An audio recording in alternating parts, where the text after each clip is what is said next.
Bihar news में स्वागत है आपका दोस्तों। मैं हूं फिरदौस गनी और आप देख रहे हैं केडीबी लाइव। दोस्तों आज हो चुका है 22 फरवरी 2024।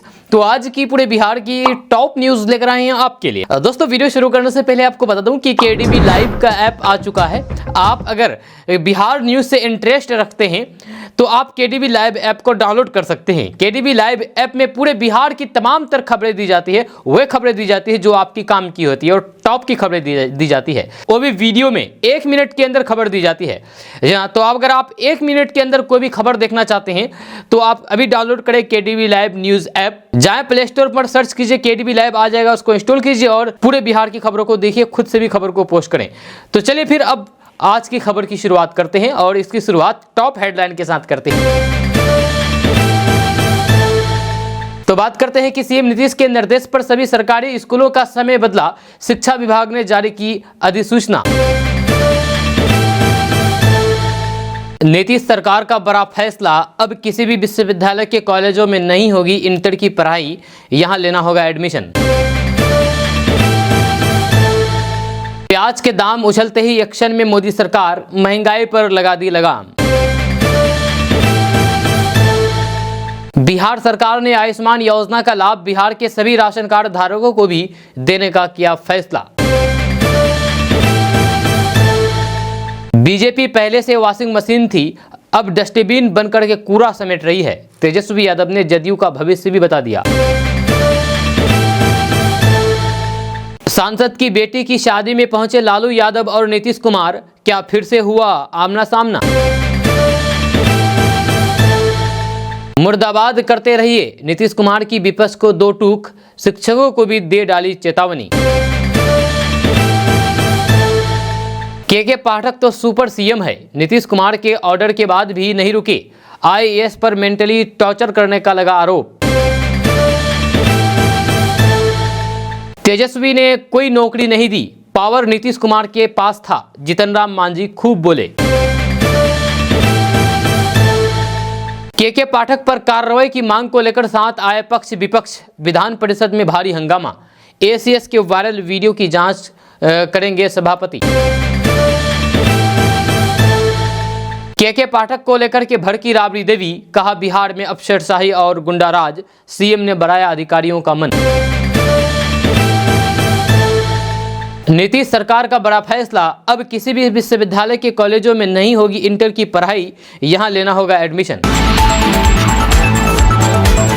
दोस्तों बात करेंगे विस्तार से। तो बात करते हैं कि बिहार में बनी एनडीए की नई सरकार ने एक बहुत बड़ा फैसला लिया है। नीतीश कैबिनेट की बैठक में इस सरकार ने यह तय किया है कि अब बिहार के किसी भी विश्वविद्यालय के कॉलेज में इंटर की पढ़ाई नहीं होगी। जब मतलब साफ है कि अब विश्वविद्यालय के कॉलेजों में इंटर की पढ़ाई नहीं होगी। हालांकि इसको लेकर के सरकार ने नई व्यवस्था भी लागू कर दिया है। दरअसल बिहार विधानसभा बजट सत्र के 5वें दिन की कार्यवाही समाप्त होने के बाद नीतीश कुमार की तरफ से कैबिनेट की बैठक बुलाई गई। इस कैबिनेट की बैठक में कुल 35 एजेंडों पर मुहर लगाई गई, लेकिन इस कैबिनेट बैठक में सबसे अहम और सबसे महत्वपूर्ण निर्णय जो लिया गया है वह बिहार के युवाओं से जुड़ा हुआ था। इस बैठक में सरकार ने यह तय किया है कि अब बिहार के किसी भी विश्वविद्यालय में इंटर की पढ़ाई नहीं होगी। इसके लिए सरकार ने नए फॉर्मूले तैयार किए हैं और अब इसी फॉर्मूले के तहत इंटर की पढ़ाई होगी। इस कैबिनेट बैठक में शिक्षा विभाग और फिर मंत्री विजय कुमार चौधरी की तरफ से ये प्रस्ताव दिया गया है कि अब बिहार के किसी भी विश्वविद्यालय के कॉलेज में इंटरमीडिएट की पढ़ाई नहीं होगी। शिक्षा विभाग के इस प्रस्ताव पर मुख्यमंत्री की मंजूरी मिल गई है और कैबिनेट के फैसले के बाद अब ये तय हो गया है कि कोई भी स्टूडेंट बिहार के किसी भी यूनिवर्सिटी के कॉलेज में जाकर के इंटरमीडिएट की पढ़ाई के लिए एडमिशन नहीं ले सकेंगे। राज्य सरकार ने अब साफ कर दिया है कि अब 10+2 स्कूलों में ही इंटर की पढ़ाई होगी। जब सरकार का कहना है कि पिछले दिनों हमारी तरफ से सभी हाई स्कूलों में इंटरमीडिएट की पढ़ाई शुरू करवाने की व्यवस्था की गई है। ऐसे में अब इन्हीं स्कूलों में पढ़ाई करवाई जाएगी। दोस्तों प्याज के दाम उछलते ही मोदी सरकार एक्शन में आ गई है, जब महंगाई पर लगाम लगा दी है। आपको बता दूं कि प्याज के निर्यात पर प्रतिबंध पहले से घोषित समय सीमा 31 मार्च तक जारी रहेगा। सरकार प्याज की कीमतों को काबू कर रखने के लिए और फिर घरेलू उपलब्धता सुनिश्चित करने की कोशिश जारी है। मोदी सरकार ने 8 दिसंबर 2023 को 31 मार्च तक प्याज के निर्यात पर रोक लगा दी थी। उपभोक्ता मामले के सचिव रोहित कुमार सिंह ने कहा कि प्याज निर्यात पर प्रतिबंध नहीं हटाया जाएगा, ये जारी है जब मौजूदा स्थिति में कोई भी बदलाव नहीं है। जब उन्होंने कहा कि सरकार की सर्वोच्च प्राथमिकता घरेलू उपभोक्ताओं को उचित मूल्य पर प्याज की पर्याप्त उपलब्धता सुनिश्चित कराना है। दोस्तों, बिहार विधान परिषद का बजट सत्र चल रहा है। सदन में विपक्ष जम करके हंगामा कर रहे हैं। वहीं आरजेडी कोटे के विधायक सीएम नीतीश कुमार के खिलाफ जम करके नारेबाजी कर रहे हैं। एनडीए सरकार को राजद भ्रष्टाचारी सरकार कह करके होश में आने की बोल रहे हैं। जब वहीं बिहार की पूर्व मुख्यमंत्री राबड़ी देवी सीएम नीतीश कुमार पर जम करके हमला बोला है। जब उन्होंने कहा कि बिहार में अफसरशाही और गुंडा राज है। उन्होंने भ्रष्टाचार, लूट, अपराध बंद करो का बैनर लेकर के सीएम का जबरदस्त विरोध किया। जहाँ वहीं पिछले 2 दिनों से स्कूलों के टाइमिंग को लेकर के सदन में विपक्ष जम करके हंगामा कर रही है। जब विपक्ष का कहना है कि सीएम के अधिकारी उनकी बातों को नहीं मांग रहे हैं। जी हाँ, जिसको लेकर के राबड़ी देवी ने कहा कि सीएम नीतीश कुमार अपने विधायकों को बढ़ावा दे रहे हैं। जब सीएम और भाजपा मिलकर के बिहार में अधिकारियों का मन बराड़ दिए हैं। राबड़ी देवी ने कहा है कि बिहार में अफसरशाही है, गुंडाराज स्थापित हो गया है।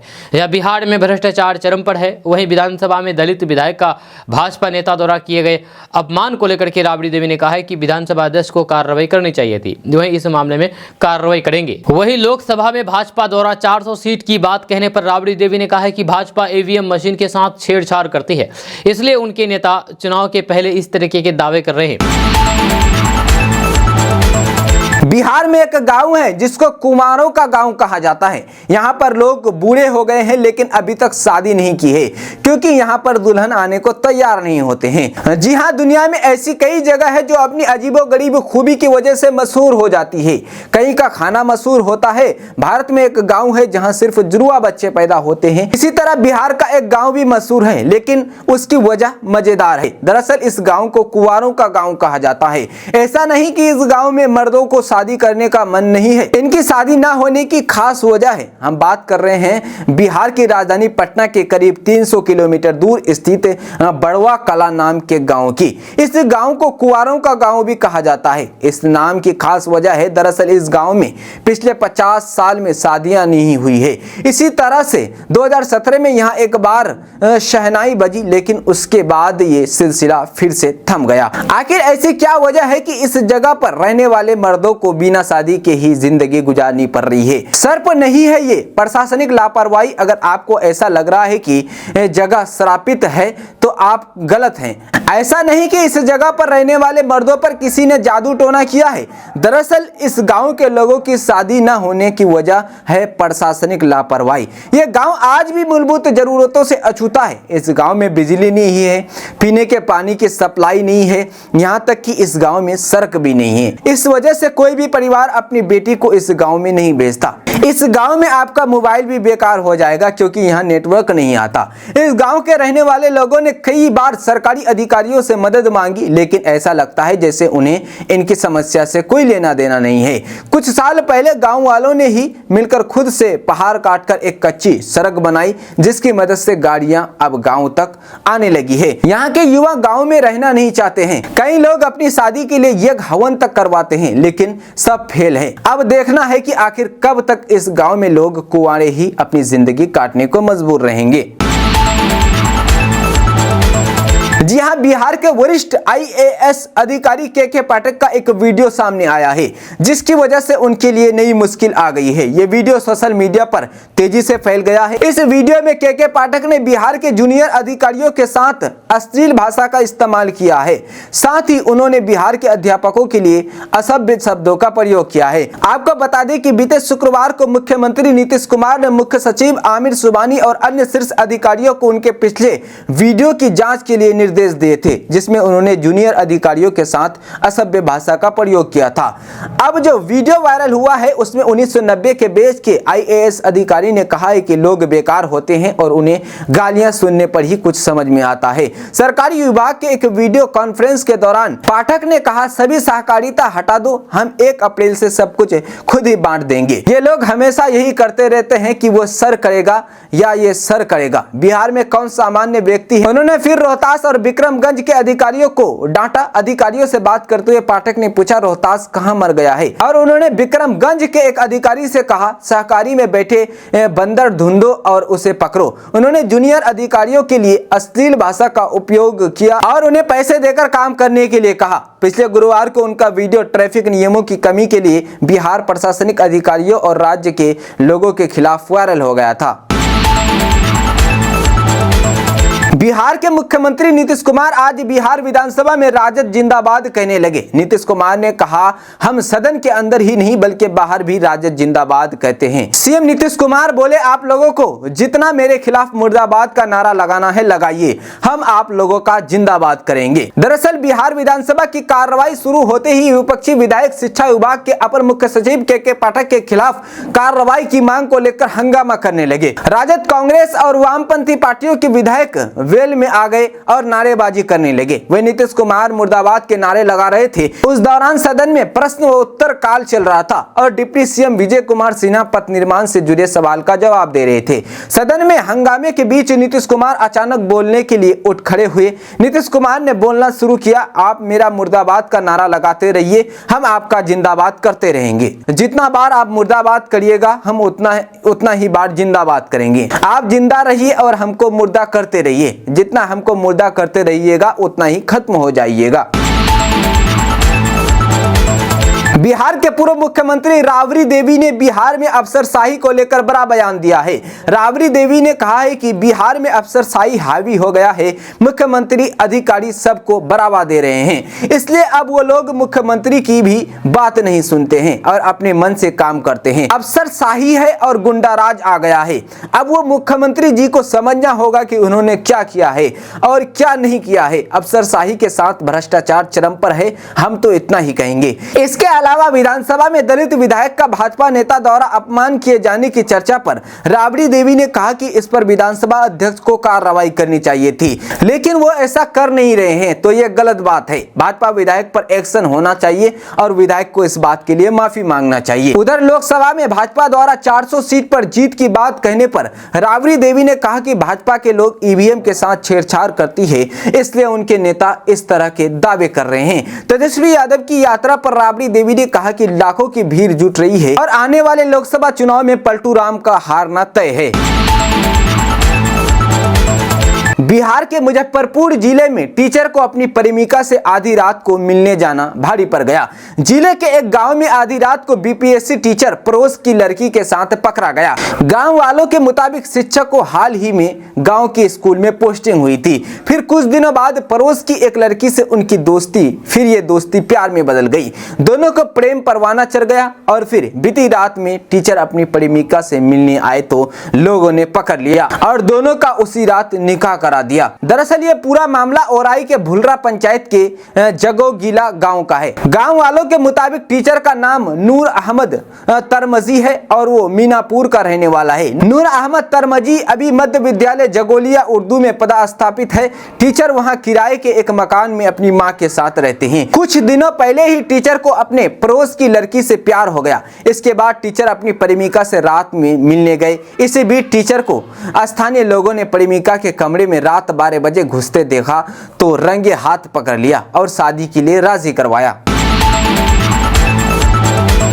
दोस्तों, क्या आपको पता है कि एक इंसान अपने पास कितनी जमीन रख सकता है? अगर आप नहीं जानते हैं तो आपको जान लीजिए कि आखिर एक इंसान कितनी जमीन रख सकता है अपने पास। आपको बता दूं कि निवेश के लिए लोगों को आपने अक्सर देखा होगा कि वे जमीन या फिर घर खरीद लेते हैं। प्रॉपर्टी या फिर लैंड में निवेश आज ही नहीं बल्कि जमाने से चलता आ रहा है।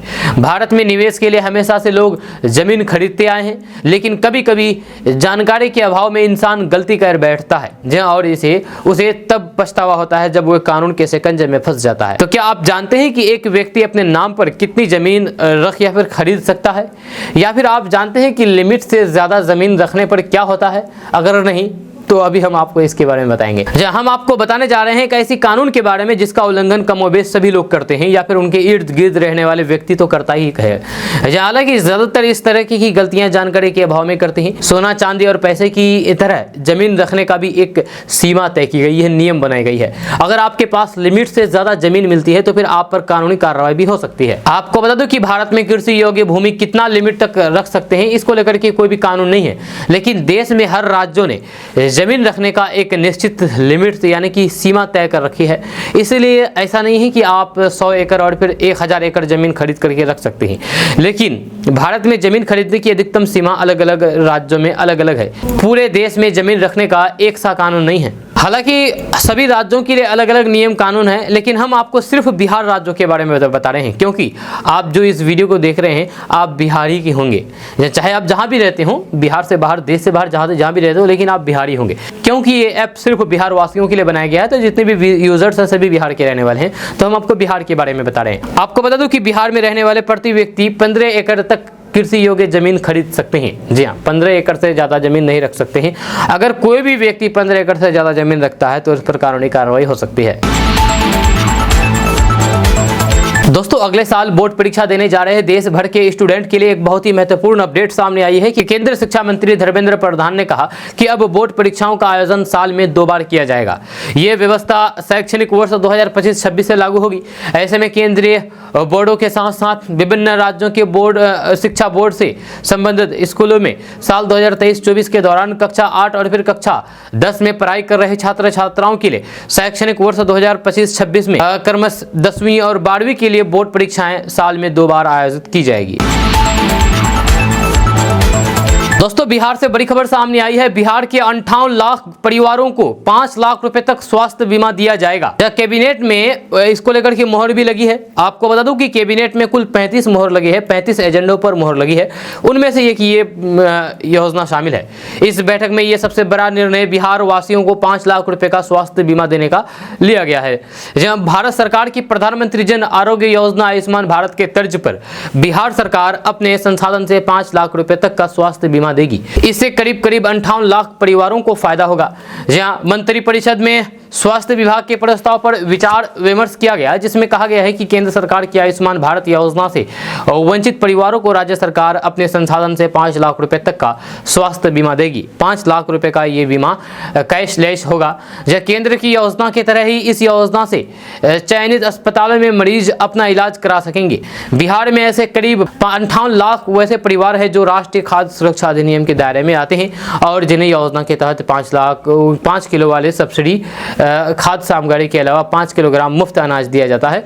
उनको ये योजना इस योजना का लाभ मिलेगा। यानी कि अगर आप बीपीएल परिवार से आते हैं तो आपको 5 लाख रुपए तक फ्री में इलाज की सुविधा मिलेगी और बिहार सरकार की तरफ से दिया जाएगा। दोस्तों, तेजस्वी यादव 20 फरवरी से जन विश्वास यात्रा पर निकले हुए हैं और इस यात्रा में तेजस्वी यादव ने कहा था कि आरजेडी MY नहीं बल्कि MY और बाप की भी पार्टी है। इस पर लगातार अब तेजस्वी यादव पर तंज कसा जा रहा है बीजेपी की तरफ से। इसी बीच केंद्रीय मंत्री RK सिंह ने तेजस्वी यादव को लेकर के बड़ा बयान दिया है। मंगलवार को RK सिंह आरा में पत्रकारों से बात कर रहे थे। इस दौरान RK सिंह ने बिहार के पूर्व उप मुख्यमंत्री तेजस्वी यादव पर भड़क उठे। RK सिंह ने तेजस्वी यादव पर तंज कसते हुए कहा कि बिहार में जब नीतीश कुमार के साथ उनकी सरकार रही है, बिहार में क्राइम क्यों बढ़ गया। जब माई बाप वाले तेजस्वी के बयान पर RK सिंह ने कहा कि यह सिर्फ समीकरण की बात नहीं है। राजनीति में जनता का विश्वास एक समीकरण पर नहीं जीता जा सकता है। जनता का विश्वास जीतने के लिए बहुत कुछ जरूरी है। तेजस्वी यादव ये बताएं कि जब आरजेडी सत्ता में आती तो फिर क्राइम क्यों बढ़ जाता है। जब पहले नीतीश कुमार के साथ वे जब आए थे तब बिहार में क्राइम का ग्राफ बढ़ गया। इस बार भी आए तो भी क्राइम का ग्राफ काफी बढ़ गया था। वो बताएं कि उनके आने के बाद क्राइम का ग्राफ क्यों बढ़ जाता है। क्या वो ऐसे तत्वों को पालते हैं या फिर ऐसे तत्वों को संरक्षण देते हैं। दोस्तों, खबर पूर्णिया से सामने आई है। पूर्णिया में शातिर चोरों ने 2 ज्वेलरी शॉप में घुस करके 65,000 की ज्वेलरी की चोरी की घटना को अंजाम दिया गया है। रात के अंधेरे और फिर सन्नाटे का फायदा उठा करके चोरों ने इस वारदात को अंजाम दिया है।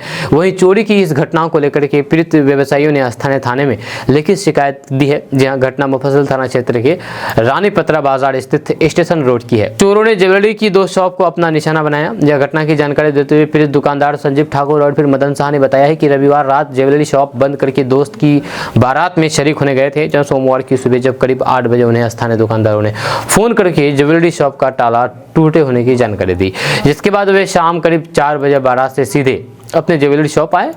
जो यहाँ पहुंचने पर उन्होंने देखा कि ज्वेलरी शॉप का ताला टूटा पाया गया है। जहाँ अज्ञात चोरों ने दोनों दुकान से करीब 65,000 रुपए के ज्वेलरी और कुछ कैश की चोरी कर ली है और फिर वारदात को अंजाम दे करके फरार हो गए हैं। खबर पूर्णिया से सामने आई है। पूर्णिया में अररिया एक्साइज पुलिस की कस्टडी में गिरफ्तार पति को पत्नी भगा ले गई। जी हां, और पुलिस गप्पे हाँकते रह गए।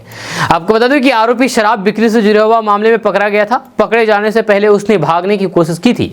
इसी दौरान वह गंभीर रूप से जख्मी भी हो गया था, जिसे इलाज के लिए पुलिस जीएमसीएच पूर्णिया लेकर के गई थी। सर्जिकल वार्ड में पुलिस की मौजूदगी में उसका इलाज चल रहा था, जहां हथकड़ी नहीं लगा रखा था। इलाज के बाद पुलिस उसे ले जाती, उससे पहले ही पत्नी शौचालय का बहाना बना करके अपने पति को लेकर के सर्जिकल वार्ड के गेट नंबर 2 से भाग ले गई। पर पत्नी की चालाकी ज्यादा देर तक नहीं चली। 4 घंटे के बाद शाम 6 बजे पुलिस ने उन्हें अररिया में पकड़ लिया। गिरफ्तार आरोपी की पहचान अररिया के बरदाहा थाना क्षेत्र के ठेंगापुर पिपरा निवासी विजय मंडल के बेटे चंदन मंडल के रूप में हुई है और पत्नी लक्ष्मी देवी है। एक्साइज की पुलिस ने आरोपी को शराब की खरीद बिक्री के आरोप में अररिया के कासद गांव से गिरफ्तार किया था। आरोपी गाड़ी लेकर के कासद गांव से होते हुए गुजर रहा था, तभी रास्ते में पकड़ा गया था। दोस्तों, किशनगंज ओवरब्रिज के नीचे रुई धासा मैदान के निकट नगर परिषद द्वारा सब्जी मंडी शिफ्ट करने को लेकर के अतिक्रमण मुक्त अभियान चलाया गया। इस दौरान दुकानदारों ने जमकर के विरोध प्रदर्शन किया। जहां वहीं स्थानीय लोगों का कहना है कि कई सालों से हम यहां पर दुकान लगाते आ रहे हैं, लेकिन नगर परिषद द्वारा जबरन हम लोगों को हटाया जा रहा है। जहां दुकानदारों का कहना है कि अगर अस्थायी सब्जी मंडी है तो फिर प्रतिवर्ष बट्टी क्यों किया जाता है। जब 42 सालों से लगती आ रही ये सब्जी मंडी, अब इसे नगर परिषद द्वारा हटाया जा रहा है। जहां आपको बता दूं कि डे मार्केट सब्जी मंडी को नगर परिषद द्वारा रुई धासा मैदान के निकट ओवरब्रिज के नीचे जगह दिया गया है। डे मार्केट सब्जी मंडी मुख्य सड़क में आए दिन जाम की समस्या लगी रहती थी। इसी को देखते हुए डे मार्केट सब्जी मंडी को रुई धासा मैदान के निकट शिफ्ट किया गया था। नगर परिषद अध्यक्ष इंद्रदेव पासवान ने बताया है कि जाम की समस्या से निजात दिलाने के लिए शहर वासियों के लिए सब्जी मंडी को शिफ्ट किया जा रहा है। इससे आवाजाही में किसी प्रकार की कठिनाइयां हो। कार्यपालक पदाधिकारी प्रवीण कुमार ने बताया है कि जिले में जहां पर जाम की समस्या थी, उस जगह से अतिक्रमण हटाया गया है ताकि जाम की समस्या उत्पन्न ना हो। दोस्तों, प्रधानमंत्री नरेंद्र मोदी ने पीएम श्री योजना के तहत अररिया स्थित नवोदय विद्यालय में बनने वाले बहुउद्देशीय सभागार का जम्मू कश्मीर से ऑनलाइन माध्यम के जरिए शिलान्यास किया। इस मौके पर स्थानीय सांसद प्रदीप कुमार सिंह मौजूद रहे, जहां सांसद ने इस कार्य के लिए प्रधानमंत्री नरेंद्र मोदी जी के प्रति धन्यवाद व्यक्त किया है। सांसद प्रदीप सिंह ने कहा कि बीते वर्ष जवाहर नवोदय विद्यालय में औचक निरीक्षण करने के दौरान विद्यालय परिसर में हो रही कठिनाइयां एवं उपलब्धता के संबंध में जानकारी दी गई थी, जिसके बाद इसको लेकर के आवश्यकताओं को संज्ञान में लेते हुए बीते वर्ष जुलाई में बहुउद्देशीय सभागार के लिए शिक्षा मंत्री एवं प्रधानमंत्री को पत्र लिखा था, जो आज पूरा हुआ। लगभग 4 करोड़ की लागत से बनने वाले इस बहुउद्देशीय सभागार के निर्माण में से कुल स्कूल के लगभग 700 से अधिक बच्चों को लाभ मिलेगा। दोस्तों, किशनगंज में मंगलवार की सुबह पश्चिम बंगाल के राज्यपाल डॉक्टर सीवी आनंद बोस पहुंचे। जब बताया जा रहा है कि वे दार्जिलिंग मेल से किशनगंज रेलवे स्टेशन पर पहुंचे थे, जिसके बाद वे सड़क मार्ग से चोपड़ा की ओर निकल गए। जी हां, वहीं सुरक्षा को लेकर के रेलवे स्टेशन के चप्पे चप्पे पर पुलिस और सुरक्षा बलों को तैनात किया गया था। जहां वहीं अनुमंडल पदाधिकारी लतीफुर रहमान और फिर अनुमंडल पुलिस पदाधिकारी गौतम कुमार ने राज्यपाल को बुके देकर के उनका स्वागत किया। राज्यपाल की सुरक्षा की जिम्मेदारी पश्चिम बंगाल पुलिस को सौंप दी गई थी। आपको बता दें कि वहीं आज राज्यपाल ने बांग्लादेश की सीमा किशनगंज के चेतनगाछ में मारे गए 4 बच्चों के माता पिता से मिलकर के शोक व्यक्त किया है। आपको बता दें कि राज्यपाल चोपड़ा यात्रा पर आए हैं। वहीं यात्रा समाप्त होने के बाद वे मंगलवार की शाम तक किशनगंज स्टेशन से कोलकाता लौट गए। दोस्तों, खबर किशनगंज से सामने आई है। किशनगंज कांग्रेस सांसद डॉक्टर जावेद आजाद ने किशनगंज सदर प्रखंड के मोतिहारा स्थित जवाहर नवोदय विद्यालय के लिए बहुउद्देशीय हॉल का शिलान्यास किया, जिसका निर्माण 3 करोड़ 69 लाख की लागत से होगा। इस दौरान सांस्कृतिक कार्यक्रम का आयोजन किया गया। सांस्कृतिक कार्यक्रम का उद्घाटन दीप प्रज्वलित करके किया गया। सांसद डॉक्टर जावेद आजाद ने बताया कि प्रधानमंत्री नरेंद्र मोदी के द्वारा वर्चुअल माध्यम से शिलान्यास किया गया है। इस दौरान कांग्रेस सांसद भावुक होकर के बोले हैं कि मुझे इस मौके पर स्वर्गीय राजीव गांधी याद आ रहे हैं। उन्होंने ग्रामीण और गरीब बच्चों के लिए वर्ल्ड क्लास स्कूल खोलने का साल 1986 में फैसला लिया था। उन्होंने कहा कि ये ऐसा स्कूल है जिसमें दिल्ली मुंबई से बेहतर पढ़ाई होती है। यहाँ पर जो शिक्षक है वो बेहतर ट्रेंड होकर के आते हैं और फिर बच्चों को अच्छे से पढ़ाते हैं। उन्होंने कहा है कि जो बच्चे नवोदय का एग्जाम पास करके आते हैं उसे यहाँ फ्री में शिक्षा दी जाती है। कांग्रेस सांसद डॉक्टर जावेद आजाद ने प्रधानमंत्री नरेंद्र मोदी का आभार व्यक्त करते हुए नवोदय विद्यालय में जो शिक्षा दी जाती है वह टॉप क्लास की है। पीएम मोदी को आभार व्यक्त करता हूं, ये कहना है डॉक्टर जावेद आजाद का, जो किशनगंज के सांसद हैं। दोस्तों, बिहार के मुख्यमंत्री नीतीश कुमार के पाला बदल करके एनडीए में जाने के बाद से शुरू हुआ सियासी ड्रामा फ्लोर टेस्ट के बाद बेशक खत्म हो चुका हो, लेकिन आरजेडी में इसे लेकर के गुस्सा अभी भी है। मंगलवार को जनविश्वास यात्रा पर निकले पूर्व डिप्टी सीएम तेजस्वी यादव ने नीतीश कुमार को लेकर के बड़ा बयान दिया है। जहां एनडीटीवी के साथ एक्सक्लूसिव इंटरव्यू में मंगलवार को तेजस्वी यादव ने कहा कि अगर नीतीश कुमार फिर से पाला बदल करके लौटना चाहे तो फिर चीजें पहले जैसी नहीं रहेगी। उन्होंने कहा कि अगर नीतीश कुमार दोबारा पलटी मार करके लौटते हैं तो फिर किस भूमिका में आएंगे वो देखना पड़ेगा। इस बार निर्णय हम अपने लोगों पर छोड़ेंगे। जब मैं कोई भी फैसला नहीं लूंगा बल्कि बिहार के लोग और आरजेडी के लोग फैसला लेंगे। यह तेजस्वी यादव ने उस ऑफर का भी खुलासा किया है जो उनके पिता लालू प्रसाद यादव ने नीतीश कुमार को एनडीए में जाने से पहले दिया था। तेजस्वी यादव ने कहा कि कुछ चीजें थी जो काम हम लोग करना चाहते थे उसमें वे देरी कर रहे थे। ऐसा लग रहा था कि नीतीश कुमार जानबूझ करके वक्त लगा रहे हैं। हमारी तरफ से कोई भी बात भी नहीं थी। लालू जी ने नीतीश कुमार के घर जाकर के मुलाकात की थी, जहां उन्हें बाहर से समर्थन देकर के सरकार चलाने का ऑफर भी दिया था, लेकिन नीतीश कुमार पलटी मारने वाले थे, वे पलटी मार गए। दोस्तों, बिहार के मुंगेर से पकरुआ विवाह का मामला सामने आया है। जैसे कि आपको पता है कि बिहार में पकरुआ विवाह काफी फेमस है। बिहार में पकरुआ विवाह का एक दौर था, जब चलन था, जहाँ एक दौर था बिहार में पकरुआ विवाह का, यानी कि लोग अपनी बेटियों की शादी जबरदस्ती किसी लड़के को पकड़ करके करा देती थी। जहाँ आपको बता दूं कि अब फिर से ये मामला कुछ दिन से सुनने को मिल रहा है। जहाँ ताजा मामला मुंगेर से सामने आया है। मुंगेर में पकरुआ विवाह का ये मामला सामने आया है। यहाँ एक प्रेमी जोड़ा मुंगेर मुख्यालय से 60 किलोमीटर दूर देवरा स्थित बाबा ऊंचेश्वर नाथ महादेव मंदिर में दर्शन करने पहुंचा था। दर्शन करने के बाद दोनों पास के पंचायत भवन में जाकर के बातचीत करने लगे। इसी बीच ग्रामीणों ने उन्हें पकड़ लिया और दोनों की रजामंदी से शादी करा दी। जब प्रेमी संपूर्णानंद ने बताया है कि ये इटारसी रेलवे में ट्रैकमैन के पद पर कार्यरत हैं। जब प्रेमिका भलगुरी कुमारी भारती की से उसकी मुलाकात इटारसी में ही एक शादी समारोह के दौरान हुई थी। जहाँ भारतीय रिश्ते में उनकी साली लगती है। जब दोनों के बीच प्रेम प्रसंग 2019 से चल रहा था। वे घर वालों से छिप करके हमेशा एक दूसरे से मिलते थे। इस मामले में प्रेमिका कुमारी भारती का कहना है कि दोनों एक दूसरे से प्यार करते थे। दोनों शादी भी करना चाहते थे, लेकिन कुछ वजहों से नहीं हो पा रहे थे। अब शादी के बाद दोनों बहुत खुश हैं। इस खुशी की सूचना परिवार वालों को भी दे दी गई। जहां उम्मीद है कि दोनों के परिवार वालों की तरफ से आशीर्वाद जरूर मिलेगा। हालांकि क्या होता है हम तो नहीं कह सकते हैं, ये परिवार वाले ही बताएंगे। दोस्तों, बिहार के स्कूलों में अब टाइम टेबल बदल दी गई है। जी हाँ, आपको बता दूं कि के पाठक का फरमान नीतीश कुमार ने बदल दिया है। के पाठक ने 9 बजे से 5 बजे तक स्कूलों का टाइम टेबल सेट किया था, लेकिन अब नीतीश कुमार ने इस टाइम टेबल को बदल दिया है। जब बिहार के सरकारी स्कूलों में अब सुबह 10 बजे से शाम 4 बजे तक कक्षाएं चलेगी। मुख्यमंत्री नीतीश कुमार ने मंगलवार को विधानसभा में इसकी घोषणा की है, जिसके बाद शिक्षा विभाग ने मंगलवार देर शाम इस संबंध में आदेश जारी कर दिया है। अधिसूचना जारी होते ही सरकार का यह आदेश तत्काल प्रभाव से लागू होगा। जब नई समय अवधि में पढ़ाई की कुल 8 घंटियां होगी। जहां इस आशय का आदेश माध्यमिक शिक्षा निदेशालय कन्हैया प्रसाद श्रीवास्तव ने जारी किया है। जहां माध्यमिक शिक्षा निदेशक कन्हैया प्रसाद श्रीवास्तव की ओर से जारी अधिसूचना के मुताबिक पहली घंटी सुबह 10 बजे से 10:40 तक चलेगी। आखिरी और फिर 8वीं घंटी दोपहर 3:30 बजे से शाम 4 बजे तक होगी। दोस्तों, बिहार में शिक्षक बहाली को लेकर के क्रेडिट लेने की होड़ मची हुई है। खास करके जब से एनडीए की सरकार बनी है तब से आरजेडी नेता इसका क्रेडिट ले रहे हैं। तेजस्वी यादव तो डंके की चोट पर कह रहे हैं कि उन्होंने 17 महीने में लाखों शिक्षकों को नौकरी दी है। सोमवार को विधानसभा में पूर्व शिक्षा मंत्री चंद्रशेखर ने भी इसका जिक्र किया, तो फिर वर्तमान शिक्षा मंत्री विजय चौधरी ने जम करके निशाना साधा।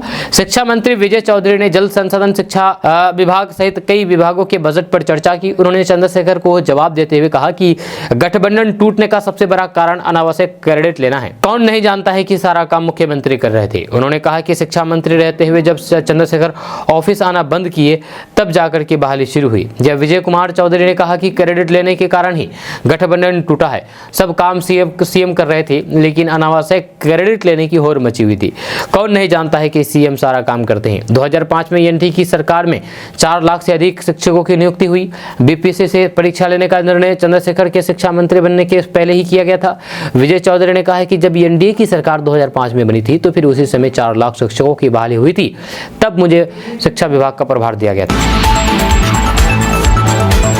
मेरे पति मुझसे संबंध नहीं बनाते हैं, 2 साल तक हमसे सुहाग रात नहीं मनाई है। ये फरियाद है एक पत्नी का जो थाने पर लेकर के गई है। आपको बता दूं कि बिहार के मुजफ्फरपुर में एक अनोखा मामला सामने आया है। यहाँ एक पति ने अपनी पत्नी से 2 साल तक शारीरिक संबंध नहीं बनाए, जिसके बाद नाराज पत्नी थाने पहुंच गई और FIR दर्ज करवाई। दर्ज FIR में पत्नी ने बताया कि शारीरिक संबंध बनाने की बात पर पति हमेशा अपनी पत्नी की बातों को टालता रहता है। पुलिस ने पति सहित 6 को नामजद किया है। अब पुलिस इस मामले की जांच में जुट गई है।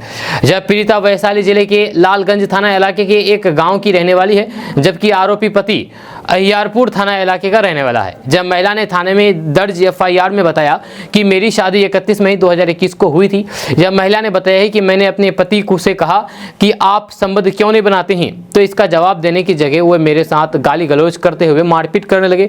ससुराल वाले भी उल्टी सीधी बात बोल करके मामले को टालते रहते हैं। महिला ने बताया है कि जब अपने पति की करतूत और संबंध ना बनाने की बात को लेकर के तमाम रिश्तेदारों से मदद मांगी तो उन्होंने भी मदद करने से साफ इनकार कर दिया।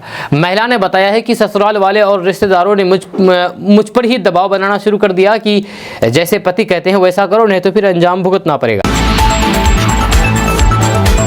भारतीय जनता पार्टी पहले वॉशिंग मशीन थी, लेकिन अब डस्टबिन बनकर के कूड़ा समेट रही है। यह कॉल मेरा नहीं है बल्कि तेजस्वी यादव का है। यह तेजस्वी यादव ने यह बात बताया है।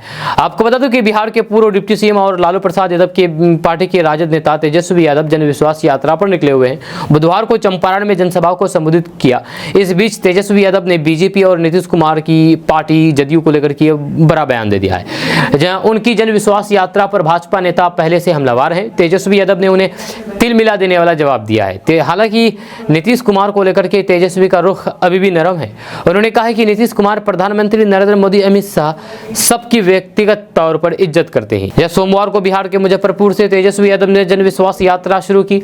जहां उसके बाद सीतामढ़ी और फिर शिवहर में उन्होंने जनसभा में लोगों को संबोधित करते हुए अपनी सरकार के 17 महीने की उपलब्धियों का बखान किया। यह रात्रि विश्राम तेजस्वी यादव ने मोतिहारी में किया। एक न्यूज चैनल से बातचीत करते हुए तेजस्वी यादव ने कहा है कि भारतीय जनता पार्टी पहले वॉशिंग मशीन थी, लेकिन अब डस्टबिन पार्टी हो गई है। यह सभी दलों के कूड़े कचरे को अपने पास समेट रही है। लोकसभा चुनाव से पहले देश में सियासत तेज हो गई है। बिहार में NDA की वापसी हो गई है और एक बार फिर राष्ट्रीय जनता दल विपक्ष की भूमिका में आ गई है। इस बीच भारतीय जनता पार्टी के नेता सैयद शाहनवाज हुसैन ने बिहार के पूर्व उप मुख्यमंत्री तेजस्वी यादव के ऊपर निशाना साधा है। भाजपा नेता सैयद शाहनवाज हुसैन ने कहा, लोकसभा में एक भी सीट नहीं है और वे केंद्र सरकार को उखाड़ फेंकने की बात कर रहे हैं। जनता ने 2019 में 0 पर आउट किया, 2024 में भी तेजस्वी की पार्टी 0 पर आउट होगी। सैयद शाहनवाज हुसैन ने लोकसभा चुनाव में बिहार की सभी 40 सीटों पर जीत का दावा करते हुए कहा कि 40 की 40 सीटें भाजपा व उसके सहयोगी दलों को मिलेंगी। नरेंद्र मोदी का तीसरा बार प्रधानमंत्री बनना तय है। उन्होंने कहा कि राजद और तेजस्वी यादव का DNA बिहार की जनता अच्छी तरह जान चुकी है। कांग्रेस की भी हालत किस तरह बदहाल है वो जग जाहिर है। बिहार में एक बार फिर मौसम का मिजाज बदल गया है। राज्य में तेज हवाओं के साथ बूंदाबूंदी का दौर शुरू हो गया है। मौसम विभाग ने 3 दिन तक उत्तर और पूर्वी बिहार के जिलों में आंधी, वज्रपात और मेघ गर्जन के साथ बारिश की आशंका जताई है। इस दौरान कुछ जगहों पर ओले भी गिरने का आसार है। दरभंगा समेत आसपास के जिलों में बुधवार आंधी के साथ बारिश हो रही है। पटना मौसम केंद्र ने बुधवार सुबह पश्चिम चंपारण, वैशाली और समस्तीपुर जिले के लिए भी तत्कालिक येलो अलर्ट जारी किया है। मौसम विभाग द्वारा मंगलवार को जारी पूर्वानुमान के मुताबिक मध्य पाकिस्तान और पंजाब में पश्चिम विक्षोभ अब चक्रवात परिसंचरण में बदल गया है। उत्तर भारत में जेट स्ट्रीम हवाएं चल रही हैं। एक चक्रवाती परिसंचरण उत्तरी बांग्लादेश के ऊपर भी बना हुआ है। इन मौसमी घटकों के मिले जुले असर से बिहार में 21 से 23 फरवरी तक हल्की से मध्य स्तर की बारिश होने की संभावना है। बुधवार और गुरुवार को कुछ जगहों पर ठनका गिरने का भी खतरा है और पूर्वी एवं पश्चिमी चंपारण जिलों में 1-2 जगहों पर ओलावृष्टि हो सकती है। किशनगंज राज्य में भीषण आगलगी की वारदात सामने आई है। इस आगलगी में करीब 1 दर्जन दुकान जलकर राख हो गया है। प्राप्त जानकारी के अनुसार ठाकुरगंज थाना क्षेत्र के छैतल पंचायत के 2 गच्छी हाट में बुधवार सुबह करीब 5 बजे अचानक भीषण आग लग गई। देखते ही देखते आग विकराल रूप ले लिया और दर्जन भर दुकानों को जलाकर राख कर दिया। इधर आग को देख इलाके में अफरा तफरी का माहौल उत्पन्न हो गई। इधर स्थानीय लोगों ने घटना की सूचना अग्निशामक दल को दी। मौके पर पहुंची अग्निशामक दल के कर्मी और आसपास के गांव के आए स्थानीय लोगों ने मिलकर आग पर से काफी मशक्कत के बाद काबू पा लिया, लेकिन तब तक इन दुकानों के सभी सामान जलकर राख हो गया, जिसकी कीमत लाखों में बताई जा रही है। पीड़ित मोहम्मद फैजल ने बताया कि आग कैसे लगी इसका पता अब तक नहीं चल पाया है। पीड़ित मोहम्मद फैजल आलम ने बताया कि इस आग लगी में जली दुकानों में मिठाई के दुकान, पान की दुकान, किराना, कपड़े आदि दुकान शामिल है, जिसको लेकर पीड़ितों ने जिला प्रशासन से मुआवजे की मांग की है। जी हां, खबर पूर्णिया से आ रही है। पूर्णिया में 2 अलग अलग स्थानों पर हुई आग लगी में 7 घर जलकर खाक हो गए हैं। आग की लपटें इतनी तेज थी कि घर में रखे 3.5 लाख कैश समेत घर में रखा सारा सामान जलकर खाक हो गया है। इस भीषण आग लगी में 8 लाख से भी ज्यादा का नुकसान हुआ है। आग की ऊंची उठती लपटें आसपास के गांव तक दिखाई दी। आग लगी की सूचना के दौरान बाद दमकल की गाड़ी मौके पर पहुंची, जिसके बाद किसी तरह आग पर काबू पाया जा सका। हालांकि जब तक आग की लपटें शांत हुई सब कुछ जलकर खाक हो चुका था। आग लगी में 7 घर जलकर खाक हो गए। आग लगी की पहली घटना रुपौली थाना क्षेत्र के भिकना पंचायत के महुआ बड़ी गांव से सामने आई है। यहां बीती रात करीब 11 बजे देखते ही देखते 3 घर आग की तेज लपटों की चपेट में आ गए। इससे घर में रखे करीब 50,000 कैश समेत घर में रखा अनाज, कपड़े, फर्नीचर समेत घर में रखा सारा सामान जलकर खाक हो गया। पीड़ित परिवारों के बिमला देवी, रेखा देवी, मनीषा देवी शामिल है। शोर होने पर लोग मौके पर जुटे, जिसके बाद स्थानीयों ने फायर ब्रिगेड को कॉल कर घटना की सूचना दी। वहीं घटना की सूचना पाकर दमकल की 2 गाड़ियां मौके पर पहुंची, जिस फिर जाकर किसी तरह घंटों की मशक्कत के बाद आग पर काबू पाया जा सका। इस भीषण आग लगी में करीब 2 लाख के नुकसान की बात सामने आ रही है।